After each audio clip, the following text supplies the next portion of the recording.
আসসালামু আলাইকুম সবাইকে। SS21 এগ্রোর পক্ষ থেকে আপনাদেরকে জানাই আন্তরিক শুভেচ্ছা। আমি শাফায়েত হোসেন মানিক, একজন খামারি এবং উদ্যোক্তা। আমার ছোটবেলার স্বপ্ন ছিল, সময় লেগেছে ঠিকই, কিন্তু আলহামদুলিল্লাহ আজ আমি সেই স্বপ্ন বাস্তব করতে সাহস পেয়েছি। উদ্যোক্তা হওয়ার পথে আমি প্রথমে প্রশিক্ষণ নিই, কিভাবে খামারে ভ্যাকসিন দিতে হয়, কোন খাবার বা ওষুধ দিলে প্রাণী সুস্থ থাকে, এসব হাতে কলমে শিখে নিই। সেই শিখার পর ছোট পরিসরে শুরু করি, একটি ইনকিউবেটর বানাই যাতে 40 ডিম ফুটতো। আলহামদুলিল্লাহ সেখানে ভালো ফলাফল পেলাম এবং কিছু বাচ্চা বিক্রি করে সফলতা আসে। চাহিদা বাড়তে থাকে, ভাবলাম এবার বড় ইনকিউবেটরের দরকার। কিন্তু বাজারে দেখি 300-400 ডিম ফুটানো ইনকিউবেটরের দাম 19 থেকে 20 হাজার টাকা। তখন মাথায় আসে যদি নিজের চেষ্টায় কিছু বানানো যেত। যেই কথা সেই কাজ। এটা আমাদের পুরান ফ্রিজ, যেটা আমি বিক্রি করতে দেই নাই, কারণ আমার স্বপ্ন ছিল পুরাতন জিনিস দিয়ে নতুন কিছু তৈরি করা। আলহামদুলিল্লাহ সেই কাজটি আমি করতে পেরেছি। তখন আমি ভাবলাম ঘরের পুরাতন নষ্ট ফ্রিজ দিয়ে কিছু করা যায় কিনা। এই ভাবনা থেকে শুরু করি নতুন ইনকিউবেটর তৈরির কাজ। পুরোটা নিজের হাতে ধাপে ধাপে বানিয়েছি।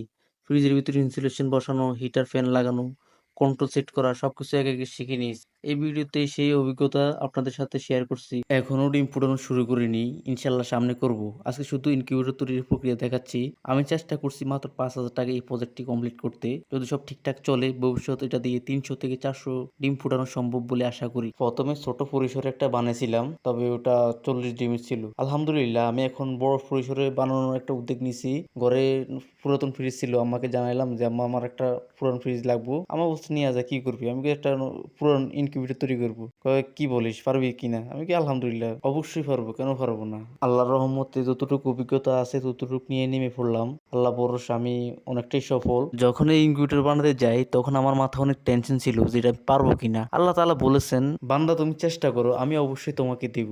সেই ভরসা আমি নেমে পড়লাম। আল্লাহর রহমতে আমি এই ছোট্ট কাজে অভিজ্ঞতা অর্জন করলাম। আলহামদুলিল্লাহ, আল্লাহর কাছে লাখ লাখ শুকরিয়া। আর আমি নতুন ইউটিউবার হিসেবে আপনাদের কাছ থেকে ক্ষমা প্রার্থী, কারণ অনেক কথা আমি বুঝি নাও বলতে পারি, তার জন্য আমি খুবই দুঃখিত।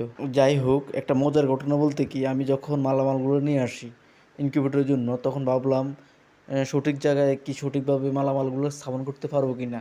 আলহামদুলিল্লাহ সেই কাজটি আমার সম্পূর্ণ সফল হয়েছে। ভাবলাম নির্দিষ্ট যন্ত্রপাতি নির্দিষ্ট স্থানে কি স্থানান্তর করতে পারবো, তবে একটা ভয়ের কারণ ছিল। আল্লাহর রহমতে সেই কাজটিও সম্পূর্ণ করছি। আলহামদুলিল্লাহ সকল যন্ত্রপাতি তাদের নির্দিষ্ট কাজ করছে, তবে ভয়ের আরেকটা কারণ ছিল, যদি কন্ট্রোলার এদিক সেদিকে কোনো লাইন কানেকশন উল্টাপাল্টা হইতো তাহলে সার্কিট ফুরে যাওয়ার একটা সম্ভাবনা থাকতো। আল্লাহর রহমতে সেই কাজটি সাবধানতার সহিত আমরা করতে পেরেছি। আলহামদুলিল্লাহ আমাদের সকল যন্ত্রপাতি সকল নিয়মে চলতেছে। আরো কিছু কাজ আছে, বাকিটা পরে করবো ইনশাল্লাহ। যদি কোনো সমস্যা ত্রুটি থাকে এটা আমরা দেখে নিব। আমরা ডিম টেস্ট করার জন্য নতুন ডিম ঢুকিয়েছি আলহামদুলিল্লাহ। 21 দিন পর আমরা ফাইনাল রেজাল্ট দেখবো ইনশাল্লাহ। সেই অবধি আমার পাশে থাকুন, আমার জন্য দোয়া করুন, আমি যেন আরো ভালো ভালো ভিডিও তৈরি করতে পারি, আপনাদেরকে আরো ভালো ভালো জিনিস দেখাতে পারি। কারণ আপনাদের অনুপ্রেরণাই আমার শক্তি, আমার বল। ইনশাল্লাহ আমি আরো ভালো ভালো ভিডিও করার চেষ্টা করব, আরো ভালো ভালো উপহার দিব আপনাদের। সেই অবধি ভালো থাকবেন। আসসালামু আলাইকুম রহমতুল্লাহি ওয়া বারাকাতুহু।